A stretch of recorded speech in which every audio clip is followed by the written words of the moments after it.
నమస్కారం. నా పేరు శ్రీరామ్ శర్మ. మధ్యప్రదేశ్లోని భూపాల్లో ఒక వ్యక్తి అడ్వకేట్గా ప్రాక్టీస్ చేస్తున్నాడు. తీరా చూస్తే అతను లా చదవలేదు, అసలు అడ్వకేట్ కూడా కాదు. ఫోర్జరీ డాక్యుమెంట్స్తో, ఫ్యాబ్రికేటెడ్ డాక్యుమెంట్స్తో కోట్ వేసుకుని అడ్వకేట్గా ప్రాక్టీస్ చేస్తున్నాడు. అతని పేరు రవీంద్ర కుమార్ గుప్తా. అతను ఫోర్జరీ డాక్యుమెంట్స్ పెట్టి గత 18 సంవత్సరాలుగా ప్రాక్టీస్ చేస్తున్నాడు అడ్వకేట్గా.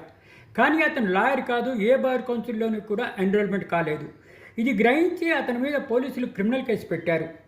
ఎన్పీ నగర్ పోలీస్ స్టేషన్లో అతని పైన క్రిమినల్ కేసు పెట్టారు. ఇది గ్రహించిన Madhya Pradesh bar council criminal case పెట్టింది. అతను ఫ్రాడ్ డాక్యుమెంట్స్ పెట్టి బార్ కౌన్సిల్లో మెంబర్షిప్ తీసుకున్నాడు. 2013 ఆగస్టు 14 నాడు బార్ కౌన్సిల్లో మెంబర్షిప్ ఇచ్చింది కూడా ఈ ఫోర్జరీ డాక్యుమెంట్స్తో. తర్వాత 1989 నుంచి కోర్టులలో అడ్వకేట్గా అపేర్ అవుతున్నాడు. అతని పైన సెక్షన్ 420, 418, 419, 467, 471 ఐపీసీ అనుసరించి క్రిమినల్ కేసు పెట్టారు.